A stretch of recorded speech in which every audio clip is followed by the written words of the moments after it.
The current crop of presidential candidates, is there anybody even running that represents something that we're talking about here? No, all of them are New World people. Songus, in his book, everything that he's written touts the New World Order. All of it, right for Songus's literature. You're going to see New World Order, New World Order, New World Order, New World Order. Clinton, the governor of Georgia, was selected in 1991 by the governor of Arkansas, was selected in 1991 by the Bilderberg Group in Baden-Baden, Germany, to be the new president of the United States. Remember what happened to Gary Hart? What did he do? He went out on a boat with a woman who wasn't his wife, and he was destroyed. Look at Clinton. What's happened to him? Nothing. The press is on his side.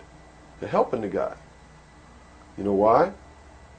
Because he was chosen by the people who own the press to be the next president of the United States. Now, I don't know if he will be or not. That's up to the American people. Mm-hmm. But if they get their way, he will be. Bush is one of the most heinous criminals that's ever walked on the face of the earth. Bush is the man who's been a CIA agent since his college days. He's a member of the Skull and Bones, the Russell Trust. He was initiated in a casket with a ribbon tied around his genitalia, which symbolizes that he's a priest in the temple of Isis. A pagan, this guy. This man is a member of the mystery schools. Well, he has the outward appearance of a good Christian, church-going Christian, no? They do whatever they have to be approved by the people, but in secret, they're not at all. This is a man who practices pagan religious rituals, magic. Doesn't matter what you think of all these things. I'm just telling you, this is what he does in secret. Mm-hmm. He is the man who, when he was chief executive officer, when he was president of the offshore division of Zapata Oil, organized and began the first large-scale drug smuggling operations into this country. George Bush is the one responsible for the drugs on the streets.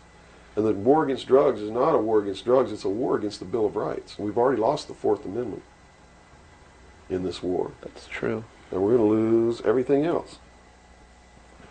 You watch on, it amazes me, people watch on Saturday night, cops, top cops, tough cops, 911. All of these stories that are glorifying the police state, and they're falling right into the manipulation as they watch police with no search warrant,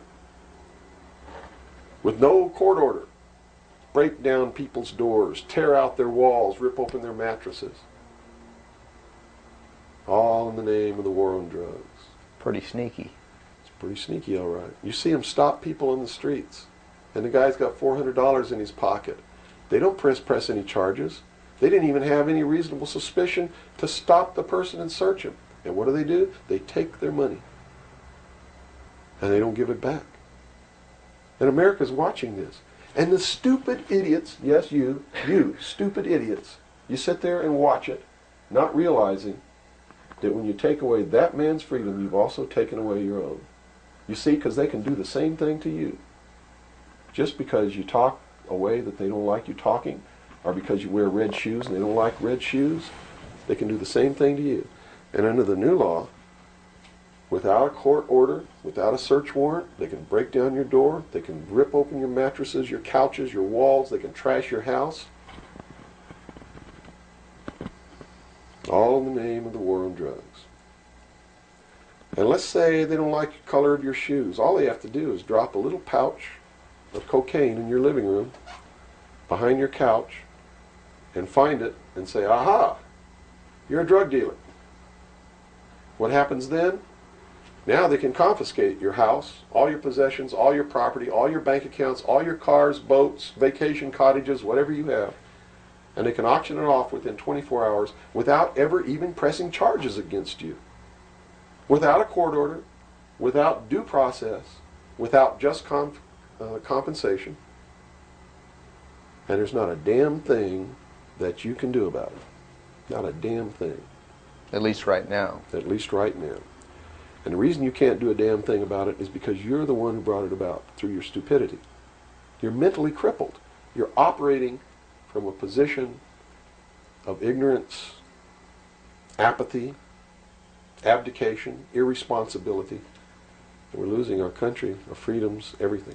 Now these are strong accusations of the American public. What do you hope to accomplish by angering the very audience that you want to watch and listen to you? Go prove me wrong. Go make me the idiot. In so doing, you're going to find out what the truth is, and maybe you'll wake your up. And if you do, maybe we can save our country. Because I don't really care at this point whether you get mad at me or not. My country's disappearing. My freedoms are disappearing. My daughter's going to live as a slave in the New World Order if you people don't wake up and help me. So, if I had a 2x4, literally, I would smack you upside the head with it. I don't care if you get mad at me. It's beyond that state. You know, I'm willing to put my life on the line. Why would I care if you get mad at me? Mm-hmm. You know? People say, well, don't you feel threatened? Don't you feel like your life is in danger? Are you kidding? You're the people who sent your sons and daughters to fight an illegal, immoral, unjustified war in the Middle East? And that didn't bother you a bit, that they might have got killed over there, and you're worried that I might get hurt or killed? Right here, really defending my country? Really fighting in defense of the Constitution? Right. You brought up the Persian Gulf War. That's something that's still on a lot of people's minds. Based on what you're saying, what was the reason for that war? They should feel really guilty. They should feel really bad.